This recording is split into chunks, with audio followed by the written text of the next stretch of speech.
What's up guys, Card Protagonist here, and today I'm going to do an updated deck profile on the Shadow Paladin Luard Diablo deck from GBT-10. This deck belongs to my friend Weiye, so all credit goes to him. So, with the brand new set GBT-10, Shadow Paladin has gotten some pretty awesome support.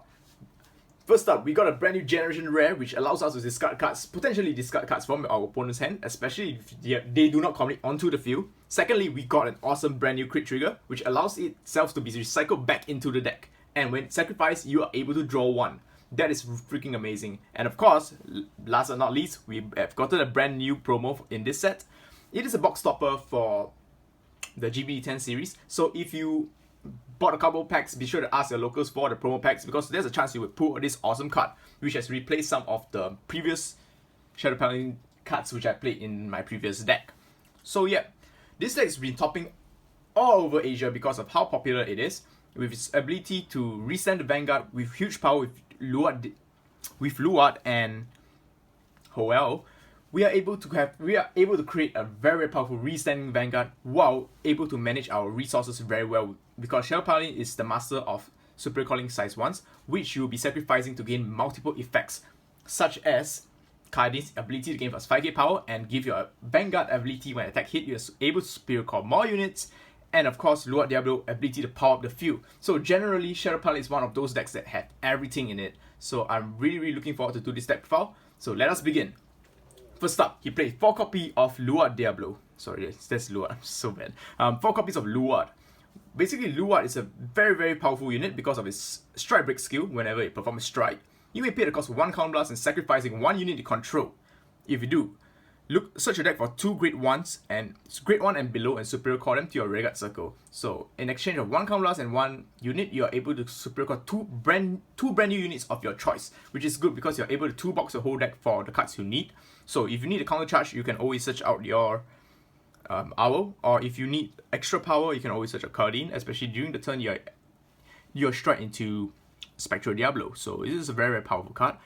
And of course, the abusive combo with Hoel, which allows you to get 2 units, which means you're instantly getting 6k to your Vanguard and to Hoel, makes this card a really powerful card. So he also has the Ritual ability. Ritual is a very powerful skill, which basically at a very cheap cost of having 3 grade 1s or more in the drop zone, you're able to activate Ritual. So Ritual 3. So its ability is Ritual 3. During your right phase, you may pay the cost of sending 2 cards back to sending 2 normal units back to the bottom of your deck. If you do, you may perform strike without paying the strike cost. Very good, because every single turn you're definitely getting a plus, because you do not need to discard cards off your hand. So generally, Luard is a very powerful Shadow Paladin unit. So 4 copies of Luard, because he's the man and he's the main right target of the deck. Allows you to pull off many combos, allows you to plus every single turn. Definitely a staple in the deck. So 3 copies of our black avatar, Paladin Luard Diablo. So you could actually use Vortimer if you like to. Otherwise, it's a good alternative to use Blaster Duck, because Blaster Duck allows itself to retire 1 unit when you perform strike into Phantom Blaster Diablo. So when you strike into Phantom Blaster Diablo, not only you're gonna get its awesome skill of a crit and 10k power, you are also able to retire 1 of your opponent's units. And he has GB2 skill as well. When you're performing strike for a blaster unit, so any of these card blasters, Phantom Blaster Diablo or Phantom Spectral Diablo, you are able to pay its cost. Any card discard for strike will gain plus 3 grade. So even if you draw into a trigger, top draw at the trigger, you are able to perform strike. Freaking amazing. So 3 copies of our Dark Avatar, Blaster Dark. Alright, so for our grade 2s, we play 4 copies of Morfessa. So Morfessa is a freaking amazing unit, because when you are Ritual 3, she swings for 15k with boost. So 15k for no cost is pretty dang amazing. And when her attack hits, you are able to superior call 1 grade 1 from your deck, which applies more pressure, because your opponent definitely wouldn't want her to hit, so that you can get a free unit. So 4 copies. And of course, she also has a secondary skill, which is when she's in the drop zone, she gains a negative grade, so she becomes a grade 1. So for skills such as Luard, which counts the number of grade 1s and power your rearguards, she is also included in that power. So take note. 4 copies of Morfessa. 4 copies of Hoel, the Diablo support. Basically, when a grade 1 enters the rearguard circle and you have a Diablo Vanguard, a grade 1 or below enters the rearguard circle, and you have a Diablo Vanguard. So basically, during the turn you strike onto Sector Blaster Diablo, you are a Diablo, or even Phantom Blaster Diablo, you are also a Diablo, because when you strike, you gain the name, of course. When your unit's called, this unit and the Vanguard gains 3k power, and if a Paladin is called, instead you can also gain a counter charge 1 and soul charge 1. So fixes a soul problem, fixes a counter charge problem, gives you huge power. Freaking amazing card in this deck, especially during the turn you strike into a Diablo unit. 4 copies. Next up, the brand new card from the set is a promo, but it's from the box stopper. I have no idea how you're gonna get this in English. Probably a promo pack, hopefully, because this card is really damn good. Once per turn, retro 3, counterblast 1, and select one unit. You basically send one card from the drop zone back to the bottom of the deck, and you gain power equal to that unit. So, for example, let's say you wanna get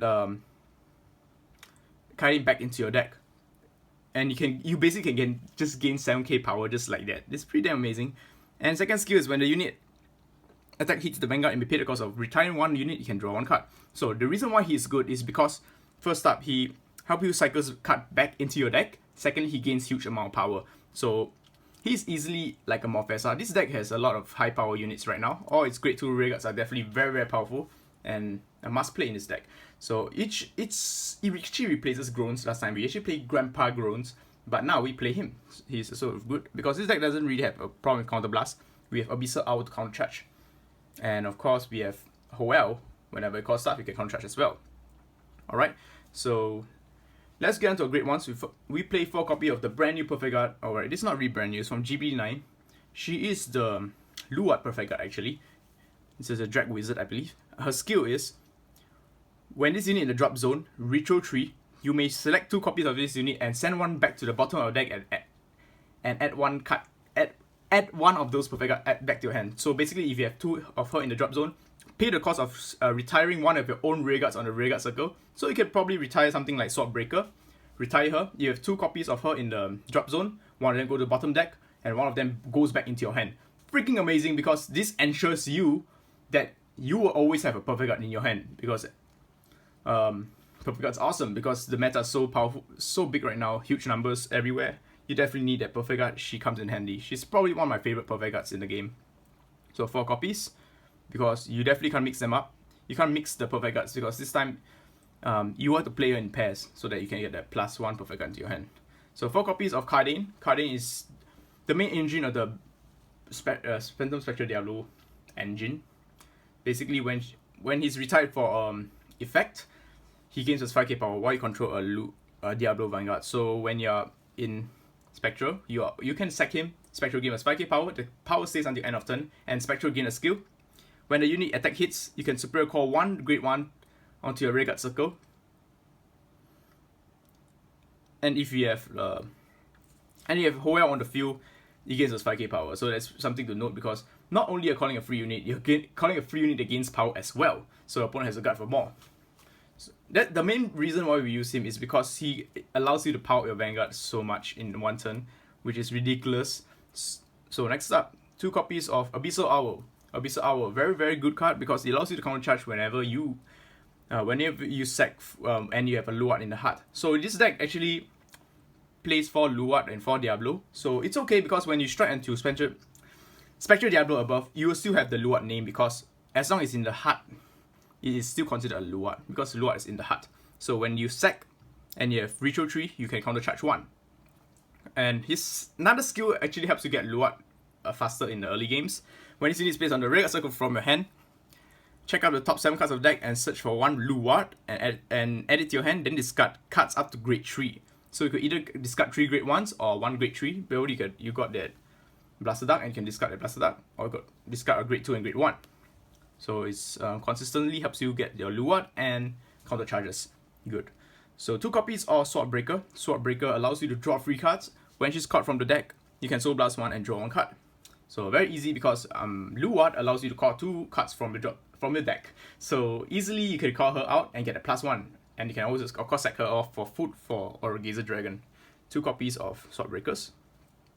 2 copies of Strut Helpers. basically you play her just in case the early game we do not get our grade 3 to drop for stride. You can use her to pay for stride, so she's a stride helper. And of course, otherwise she doesn't have much use for other than the first stride. Because after the first stride, your Luard can basically just send back cards from your drop zone back to the deck and perform strike for free. But 2 is just in case. Gotta play safe. And it's okay to play cards in 2 copies in this deck because this deck is able to toolbox everything and is able to send back stuff from the drop zone. So even if you find that your owl is in the drop zone, you can always send back Luard skill, strike, then Luard strike back skill, call back owl. That's why the deck's really flexible and basically has SS toolbox to drop zone and your deck. So it is pretty dang amazing. 1 copy of Charon.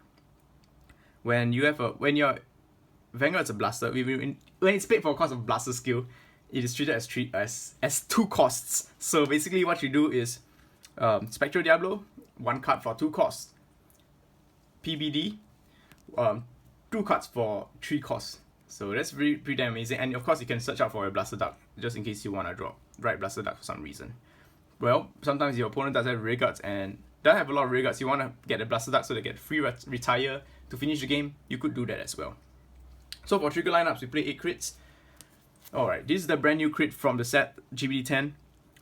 In the drop zone, retro 3. During the end of your turn, if you have a Luard Vanguard, you may put him back to the bottom of your deck. Just like that. That's ridiculous, man. Like, oh no way, I'm just going to go back to the bottom of the deck so that I can check you later on. Pretty damn sick card. His second ability is when this unit is retired from the rearguard circle for a card effect, you can draw a card. So nice. So even if it's even this crit enters your hand, you can always sack it off, go to drop zone, then go back into your deck. Wow. So that is why this crit hour is a must play in the deck.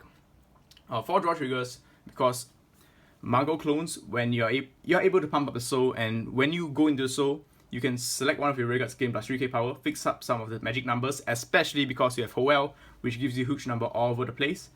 You're able to fix those magic numbers sometimes. Sometimes getting 1 card into soul makes your opponent guard for 1 more card off his hand. Especially with Restanding Vanguard, if you hit a next magic number, he's gonna guard for double because you're restanding.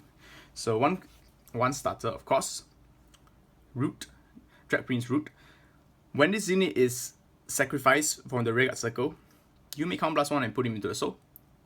And GB1, if you paid the cost, you may select one of your rearguards and give us 5k power. So it's really good because it enables you to recycle a soul. Sometimes this deck actually eats a lot of soul because of Drag Driver Luard. Because Drag Driver Luard actually uses a soul as cost. And we use Phantom Spectral Diablo also uses soul as cost. Many soul costs, so yeah, especially Swordbreaker. So definitely you play him as starter. You could play the other one, which is the Revenger one. It's all up to player preference. My friend prefers to play this, so it's his choice. You want to play the Revenger one? It's cool. I actually tried that out. I actually like the Revenger one as well. So let's go on to our G zone. So G zone, first up, we play 3 copies of Drag Driver Luard, the boss monster of the deck. Actually, not really a boss monster because he is more of a supporter. The boss monster's gotta be Spectral Diablo because Spectral Diablo is just such a powerful restanding Vanguard. His skill is Soul Blast 1, flip a G unit face up.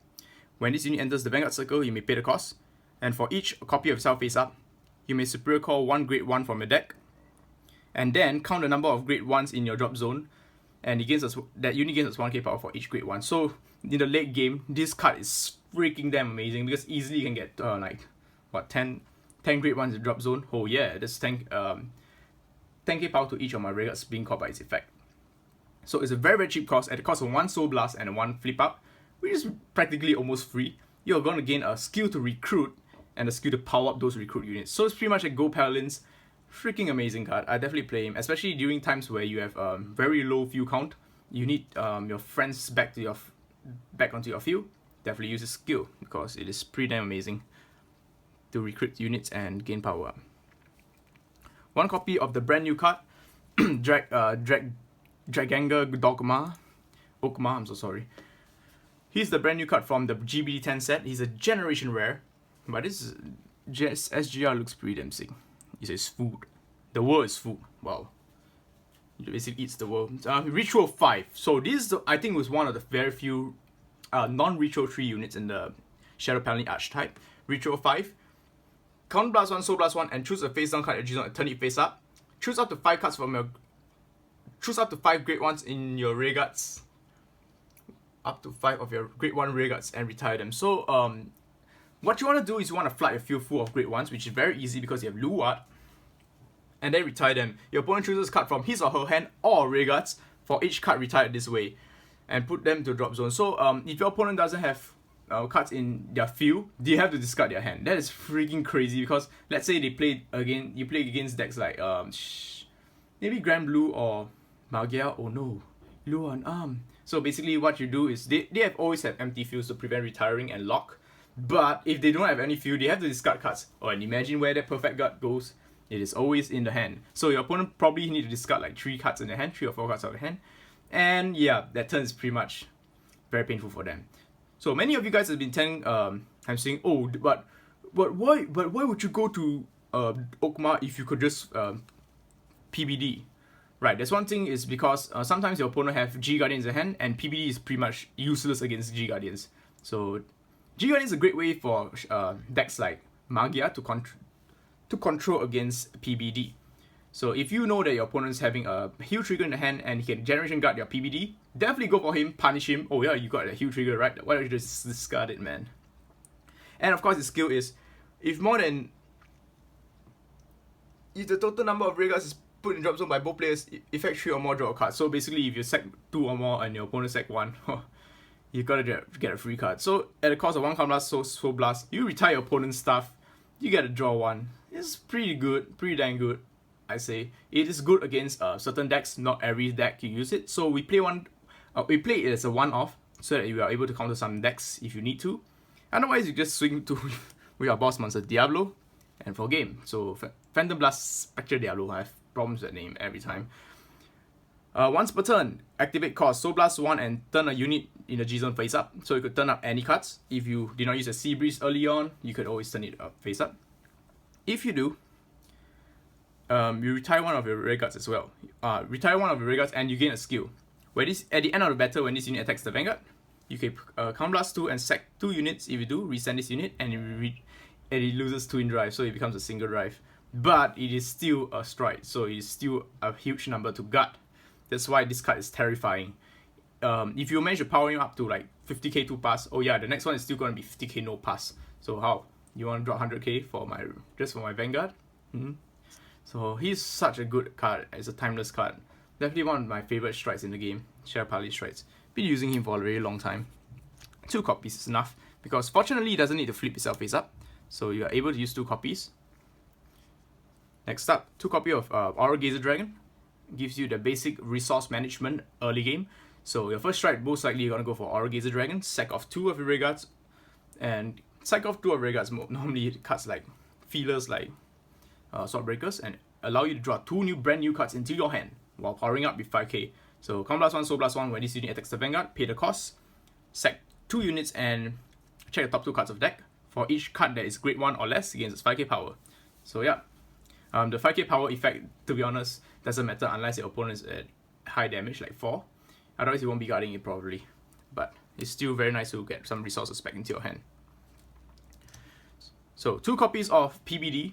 PBD is a pretty damn amazing card because it punishes your opponent for misplaying or not dedicating enough cards until your rearguard circle. So if you see your opponent fail to call some rearguards, oh yeah, you definitely just swing for game because your opponent can't call cards from their hand. So ability, when once per turn, activate 1, Counter Blast 1 and turn a copy of itself face up. This unit gets a 10k power and 1 crit. And you may sack 3 units. If you do, your opponent have to sack 2 units. If your opponent fail to sack 2 units, they can't call cards until your Guardian circle. So yeah, unless they have G Guardians. So the best way out to this is G Guardians. So make sure you keep your G Guardians if you do not plan to commit to the field. Right, 1 copy of Carnivore Dragon. So he's from the trial deck. Activate once per turn. Sack 1 of your own units, and your opponent have to sack 2 units. If you fail to sack 2 units, choose 4 units against. Choose 3 units against his 4k power. So previously I mentioned that you can power up the unit 3 times. No, you cannot do that. I'm so sorry because to be honest, I don't really play a lot of Shadow Paladin. I'm more of a Royal Go. But yeah, as thank you every one of you who actually told me the effects because sometimes I do not keep track of the effects. So yeah, you can only select 3 different units on the field. But nonetheless, it's still a very powerful effect because you're sacrificing 1 rearguard, your opponent have to drop 2 rearguard. So it's a +1. Very good. Optional strike, first strike if you need to retire stuff. So you do not need to ride into Aura Gazer Doom already. You could use him to retire stuff already. 1 copy of Sabreeze just in case they fight against those Great Lock Rush. 3 copies of Plotmaker Dragon, Ritual 3. So if you have 3 cards, 3 great ones in drop zone, it's a 25k shield. Pretty damn amazing because it's one of the easiest 25k you can get in the game. 1 copy of a Gleam. Basically, when this card enters the Guardian Circle, you are able to drop 1, draw 1. In order to cycle your deck cards for cards to guard. So sometimes you could drop off the grade 3 you do not need, so they can draw maybe a trigger, hopefully, so they can guard more. So yeah, I hope you guys enjoy my friend's Weiye's deck profile on his Shadow Paladin's Luard Diablo deck. Be sure to add me on Facebook and subscribe for more awesome deck profiles. Peace out and love you guys.